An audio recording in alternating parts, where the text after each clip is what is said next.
Good morning, good afternoon, or good evening as appropriate to everybody in our global audience. I am Doug Silliman, president of the Arab Gulf States Institute in Washington, and we are very pleased to bring you this segment on the foreign policy priorities and challenges of the new American president, Joe Biden. I want to thank the Global UAE Energy Forum 2021 and Gulf Intelligence for bringing AGSIW into this program. One thing I can say with certainty is that 1 week from today, Joseph R. Biden, former American vice president and senator, will become president of the United States. Many expect President Biden to chart a significantly different course in his foreign policy than has President Trump. And we have today two excellent guests to help us focus on the challenges for the new president in the Middle East and the Gulf, and help us understand what a Biden foreign policy in the region might look like. Tim Lenderking is the Deputy Assistant Secretary of State for Arabian Peninsula Affairs at the U.S. Department of State. He is a career American diplomat with nearly 3 decades of experience, including service in Saudi Arabia, Kuwait, Iraq, Morocco, Bangladesh, and Syria. Tim, welcome and thank you for being with us today. Mina Al-Oraibi is the editor-in-chief of The National. She previously served as assistant editor for Sharq al-Awsat and headed its Washington, D.C. bureau. She was named by Foreign Policy magazine one of the top 100 Twitterati on foreign policy. Mina, welcome. It's a pleasure to have you with us today. Let me start off with a few general comments on the incoming Biden administration, its priorities, and its challenges. Given the extent of the coronavirus pandemic in the United States, the need to distribute vaccines to 330 million Americans, the urgency to jumpstart the American economy both during and after COVID, and the necessity of dealing with the very deep political divides that we have all seen in American society with the violent attack on the US Capitol last week, and likely today, the second impeachment by the House of Representatives of President Trump. President Biden will first and foremost concentrate his attention and resources on American domestic issues. Let me repeat that. President Biden will first and foremost concentrate his attention and resources on American domestic issues. When he does look to foreign policy, Biden will seek to return to a more traditional and consultative path. His priorities will be to restore relationships with America's long-term allies in Europe and Asia, and to begin to deal with the implications of a rising China. The Middle East and the Gulf will be pretty far down on his list of priorities. And with that statement, I will present to you this session's survey question on which we'll let you vote. Will Joe Biden's presidency be a positive development for peace and stability in the Gulf and the Middle East? Now, I urge you not to answer until you have listened to our two panelists talk over the next 45 minutes. And Mina, I'd like to start this discussion with you. Let me direct you to the first question. The one exception to what I just said about Joe Biden's foreign policy in the Middle East is likely to be Iran, where Biden will seek to re-engage and return to the JCPOA to limit Iran's nuclear program. How do you see this moving forward in Washington from your experience and in the region as well? Thank you, Ambassador Silliman. It's great to be with you. And indeed, all eyes in the region on the new Biden administration and decisions we'll make. Candidate Biden, President-elect Biden, has said that he wants to go back to the JCPOA. The question is there a way back? Or is the need for a new deal? One of the issues that people in the region have been talking about is the fact that the JCPOA has sunset clauses, some that actually come into action in 2026. That's only 5 years away now. And others are further down into 2031. But regarding uranium enrichment, we're looking at the fact that already the Iranians have started to go back to their high-level enrichment. So the question is, can there be a JCPOA 2.0? And that's the hope. The hope is that there isn't a reversal, but rather a moving forward. There are questions about what negotiating position the president and the administration will be in if they've already publicly said that a key policy priority is to go back to the deal quite soon from coming into office. So then the question becomes, will officials in Tehran say, well, okay, let's secure that, let's get some sanctions relief, And then we can go back and forth, negotiating on other issues in the region, or ballistic missile programs, or the support for proxies in countries like Iraq, Syria, Yemen, etc. And so the question really is about what negotiating position will the Iranians be in and will the Americans be in? Unquestionable the fact that the Iran issue is top priority for the administration, but also really for the rest of the region. Ideally, you would have the possibility of talks that include the Iranians, the Americans, and regional countries, not only Gulf countries, but the countries like Iraq that are immediately impacted by what happens in the relationship between the US and Iran. Mina, thank you very much. Tim, let me move to another topic. One of the most significant developments in the Gulf recently was the GCC summit at Al-Ula, Saudi Arabia, where Saudi Arabia, UAE, Bahrain ended its boycott of Qatar, which started in 2017, although many of the underlying irritants in those relationships remain. Tim, can you explain the prospects for greater reconciliation within the GCC, and how do you see the staying power of this new reconciliation at the end of this boycott? Good morning, Ambassador. Yes, thank you, and hello to everybody. Thanks for the opportunity to join you this morning. We were very pleased with the announcement that came out of the GCC summit on January 5th. Obviously, a lot of hard work had gone into this effort, particularly by the regional parties themselves, and I have to commend especially Saudi Arabia and Qatar for taking what looks like the leadership position. Although all of the other countries, part of the quartet, were present at the summit, it was very important, I think, that Saudi Arabia and Qatar have made special efforts to turn a corner here. And perhaps in that sense, they're farther along in the rapprochement that we hope will, spread to everybody else as well. I think everybody saw the, very important images of the embrace between Sheikh Tamim, His Highness the Emir, and the Crown Prince of Saudi Arabia as Tamim arrived in Al-Ula. And they spent considerable time together just on their own. And so Tamim is still a relatively new leader on the scene, as is MBS, as we call him. It's very important for these two to develop a bond.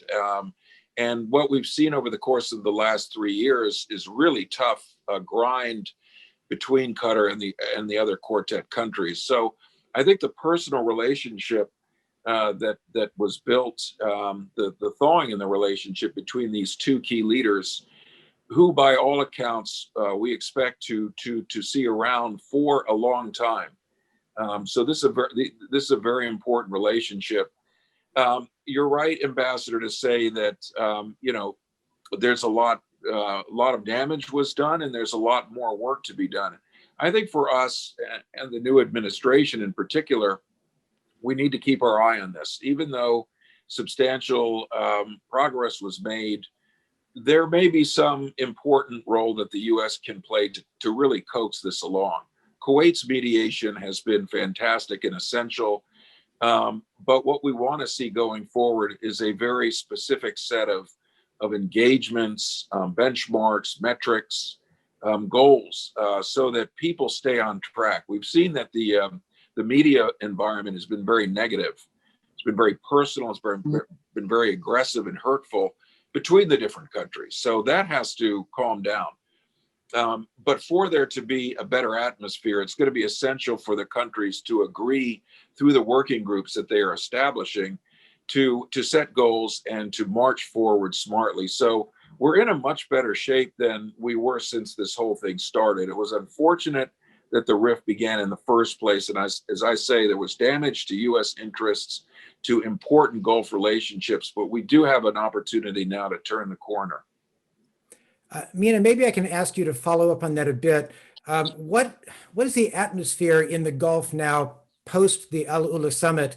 How do Qataris, Emiratis, Saudis, Bahrainis feel about the change in the situation? And is this going to help or hurt pushing this agreement forward into the future? One of the difficulties of COVID-19 is that we don't get to travel around and speak to people face to face as we ordinarily do. So it's really hard to get your finger on the pulse, so to speak, as we ordinarily do as journalists.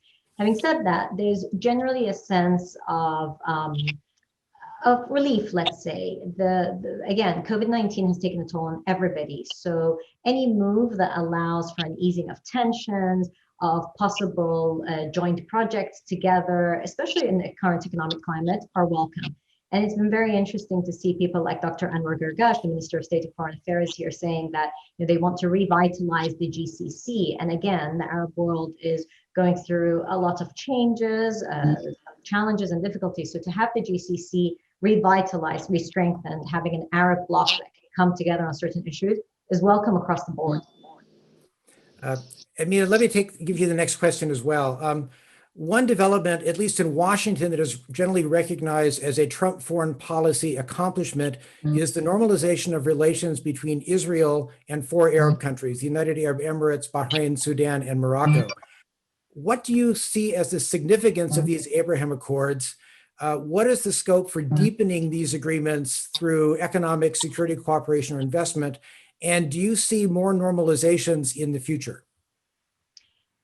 The Abraham Accords were an important development for the region, but also globally.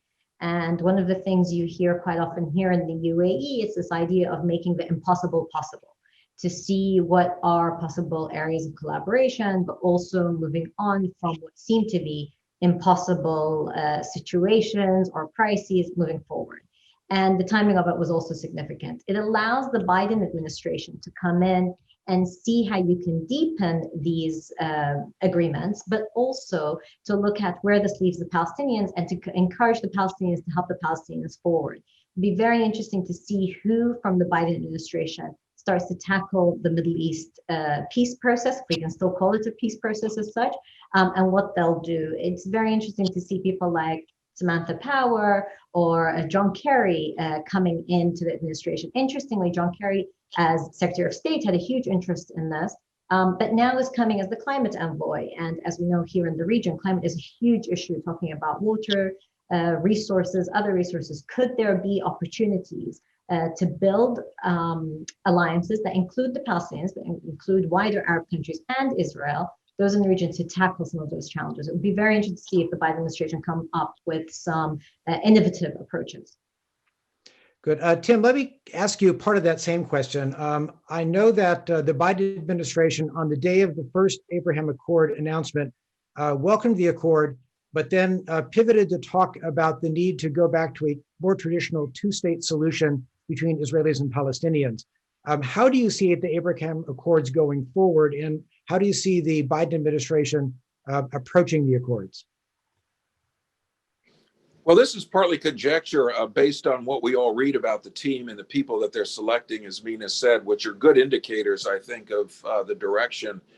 The first point I would make, though, is that we've been really struck by the warmth. I mean, I think it's quite genuine, particularly between the UAE and Israel, and how quickly the integration of these two countries is working. The development of personal relationships, the opening of airspace, the flights, the banking, MOUs that are being signed, the tourists who have gone in to visit Dubai. We expect embassies to be opening up, if not consulates. And this is really being generated by these two countries themselves. I mean, I think they've really found common interests. They want to turn the corner. They're both very entrepreneurial countries and societies, and they're both looking to, play more of a role in the region. So I think they've found common ground. The obvious other point being the common threat that Iran poses to both of them. And then you've got Bahrain, which is also coming along, and similar MOUs being signed, maybe not as fast as the UAE, which has been working on this sort of normalization for a longer period of time. And then, the other countries, Sudan and Morocco, coming into the mix. And, I think that the Biden team has welcomed this normalization. It's definitely a positive for the region. It builds more trust among countries that were not used to dealing with each other. I do think, though, and some of the countries that have normalized have also made this point, we got to bring the Palestinians back to the table. And I know that that is something in my conversations with the Emirati leadership, and even more so with the Bahraini leadership. They are concerned about this issue. They are committed to normalization, but they also want to see that the Palestinians are in the mix. So I do think there we'll see more outreach and more efforts to ensure that the Palestinian voice is included in sort of Middle East peacemaking going forward. Thanks, Tim. And let me direct the next question to you. I mean, Joe Biden's Democratic Party will control both the White House and all of Congress, both houses of Congress, starting on January 20th. But many in the progressive wing of the Democratic Party have had concerns about President Trump's close relationship with Gulf Arab states. And many in this more left wing of the party have suggested that President Biden should focus U.S. relations in the Gulf more on what I would call American values, human and labor rights, political freedoms, climate change, and less on U.S. interests, military deployments, and arms sales. How do you see the Biden administration balancing these two ideas and dealing with the pressure from within its own caucus to take a more liberal stand with countries of the Gulf? I think that any new administration coming in will have to do both, because at the end of the day, there will have to be some mix of values and interests, and that's usually what we strive for in diplomacy, is to ensure that our interests and our values are in line as much as possible. Much has been made about Saudi Arabia's human rights record, and I think that will come into some focus. Even though this administration gets a rap for being, too close to the Saudis, this administration was the first to move out aggressively against the perpetrators of the killing of Jamal Khashoggi, sanctioning, 17 individuals under Global Magnitsky and other mechanisms. That was an important step. Now, there has to be obviously some follow through. This administration has also highlighted the cases of a number of American citizens who are detained by the Saudis.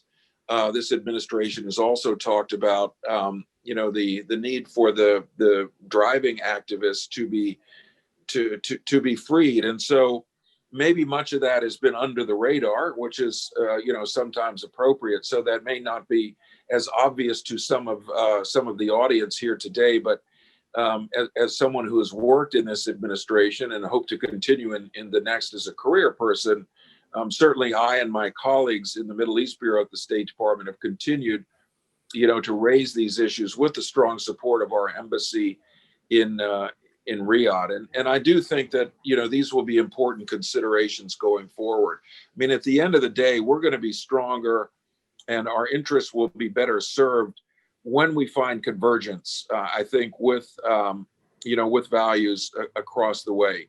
We need to build on the 80 years of partnership that we've had with the kingdom.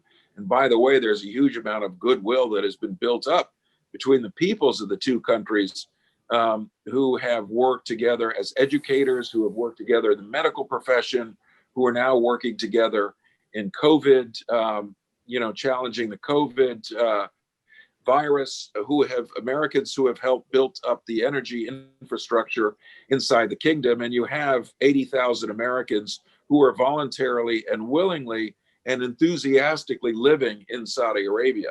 And many of them have been there for decades. So there's something good going on here between the two countries. I think we have to build on these really important foundations, and that some of that personal friendship could be an excellent foundation for building stronger ties based on values going forward. And Tim, let me ask you a more specific question with regard to the two pending arms sales that have been notified to the Congress for the United Arab Emirates and Saudi Arabia. How do you expect the Biden administration to deal with those arms deals? I'm sure that the Biden team will also be very interested in job creation in the United States and whatever ethical views one has toward big arms sales. The reality is they do create jobs in the United States, and basically in plants and manufacturing in states in the heartland and on the periphery as well. So, I think we want to continue to look for areas where our relations with the Gulf do lead to commercial advantages and economic advantages for the United States and for American citizens. There also are legitimate security threats in the region. I mean, we mentioned Iran.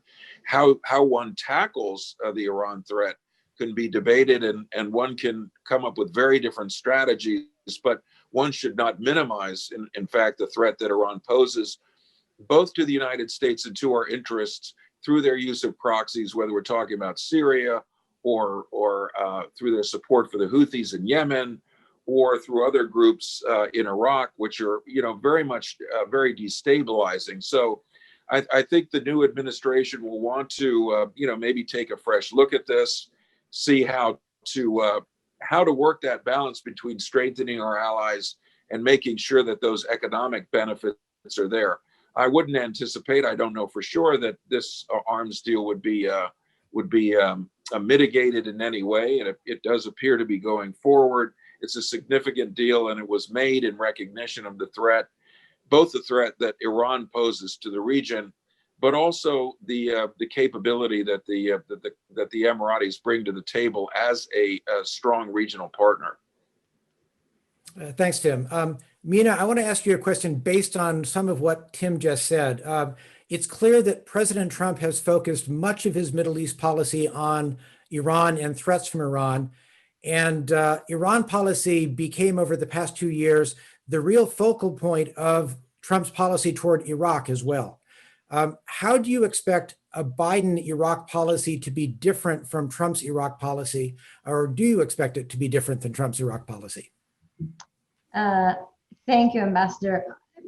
One point where the Biden administration is different than the Trump administration is some of the legacy tied with the name of Biden and Iraq.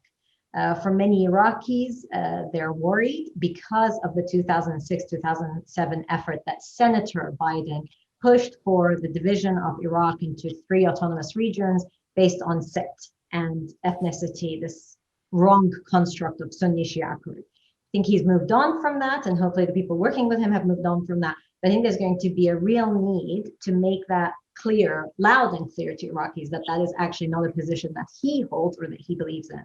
But importantly, that the Iraq file will not be dealt with as either an extension of Iran policy or as an extension of looking at the region through a sectarian prism, which really hurt the region. And I think the region has moved on from in some ways, especially in the protests we've seen in Iraq, we've seen in Lebanon, where people have come out very clearly and said, this sectarian prism is not the way we see ourselves or want to govern our countries. Iraq will remain important, of course, if you are serious about wanting to push back against Iran's expansionist policies in the region. You have to start with Iraq, as difficult as it is with how embedded Iran has become in Iraq. And also, Iran has been able to bypass sanctions because of Iraq providing a lot of financial support, if not corrupt methods, allowing the Iranians to get through sanctions. So Iraq will be important both for Iran policy, but also extremism. And more importantly, Iraq is a strategic country, its strategic location, its 40 million population, and the legacy of the US in the region is still going to be tied with Iraq.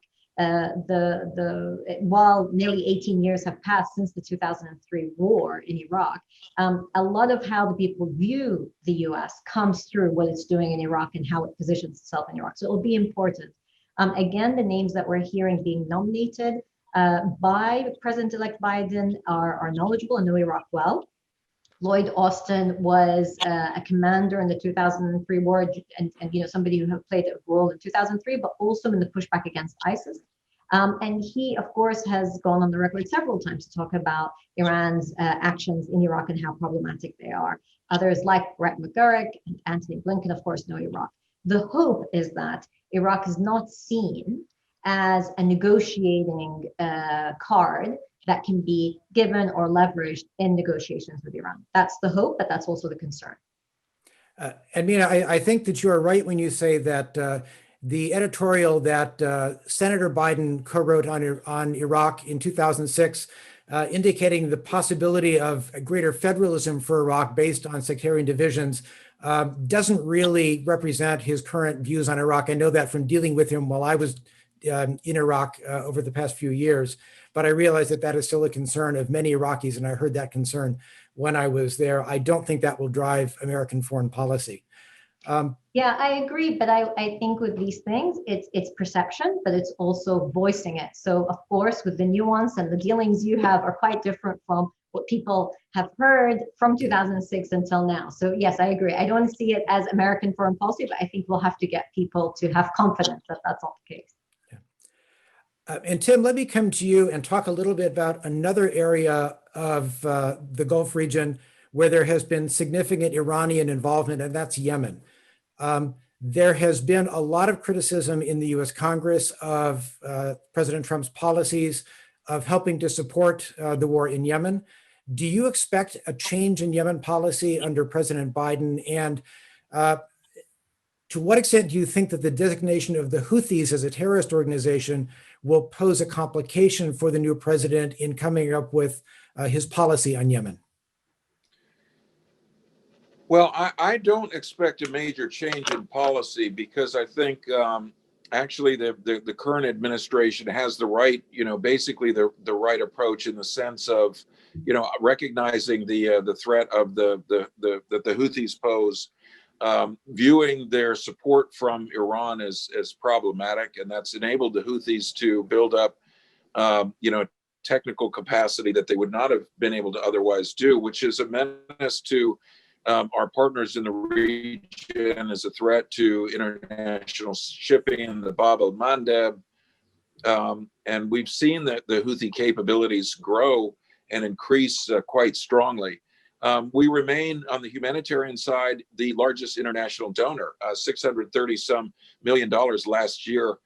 And I think that's, hugely important for Yemen's situation, because basically over the last couple of years, despite our efforts, despite those of the UN Special Envoy and many, like-minded countries in Europe and elsewhere, we've just seen the situation deteriorate basically on all the metrics, whether it's the amount of territory that the Houthis control, whether it's the number of attacks that they launch across the border in Saudi Arabia, whether it's the use of kidnapping as a political tool inside Yemen, and whether it's the, all of the metrics that go under the humanitarian file in terms of food security, cholera, provision of medicine, and really ability of NGOs and humanitarian workers to move around the country and do their jobs without fear of harassment, mainly by the Houthi authorities. We've also just seen a very terrible attack on the Yemeni government as they return to Aden after an absence of quite a long time. We've been urging the government to get back into the country, and they do, and they're greeted by UAVs and missile attacks that came very close to hitting the airplane itself that would have taken out many government ministers. So let us not be, whatever administration we are, let us not close our eyes to the threat that the Houthis pose, and that is to our interests, and that is something that very much drove the secretary's decision on Monday to announce his intent to designate the Houthis as a terrorist organization. Now, that does pose certain challenges for the new administration. While the Houthis, are independent actors to some extent, they're also tied in with Iran's policy interests in the region. So I would expect the Biden team to look at the Houthis also through the lens of the Iran piece as well. But, I think also the secretary looked at this situation that I've just described and said, ain't nothing working. We better try something else. And I won't pretend to say that this is a popular decision.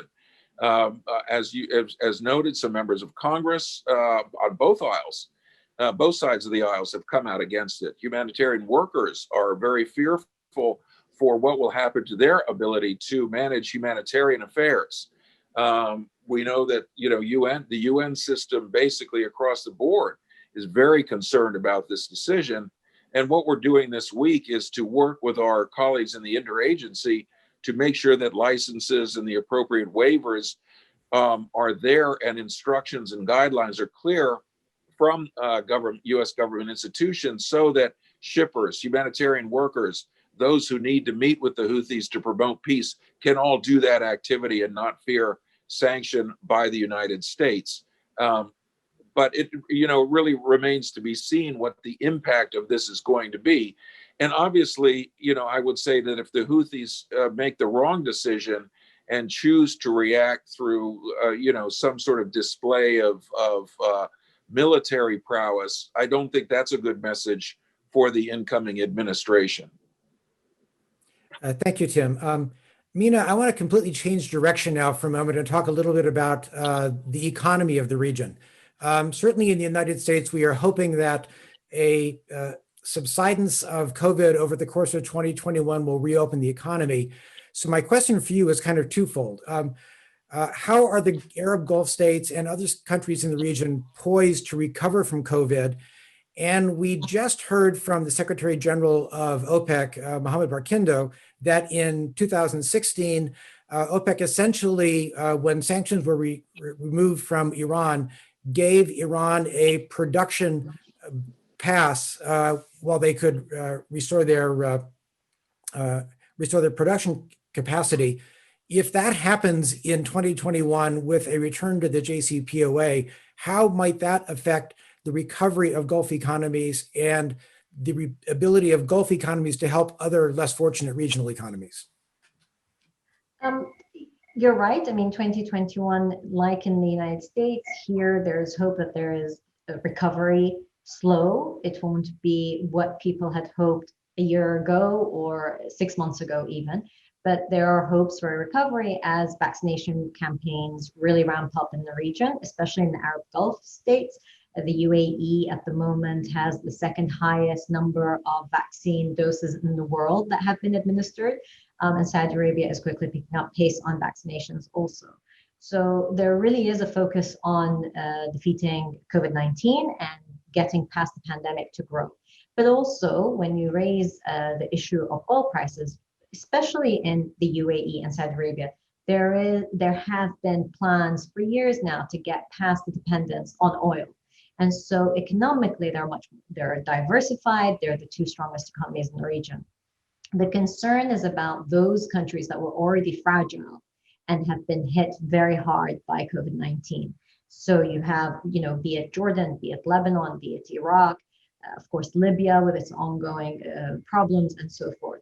Those are the countries that are most concerning. And those are the countries also that the Arab Gulf states are keeping an eye on because they know that for their own stability, for their own economies, they need these countries not to falter too much. And that's going to be the concern on a regional level is how do you help those particular countries? In terms of Iran and OPEC and sanctions removal, of course, we'll have to see how this progresses. The expectation is that the Americans and Iranians will reach a deal, especially because the Iranians are keen to get some sanctions relief. But I think we've seen Saudi Arabia take some very bold decisions recently to try to stabilize oil prices. And I think you'll see some of that and some coordination. OPEC has had its ups and downs for sure, but also particular countries will try to stabilize the oil markets. The reality of what we saw in 2020 is that you cannot rely on the market forces for oil alone in the oil producing countries. And so the interesting thing will be to see what sorts of mega projects will be announced. What will the focus be on collaborations within the region? Countries like Oman, Kuwait will need not only support, but also joint projects. And again, when we refer back to the GCC having a larger role to play, I think it will play an instrumental role in that recovery.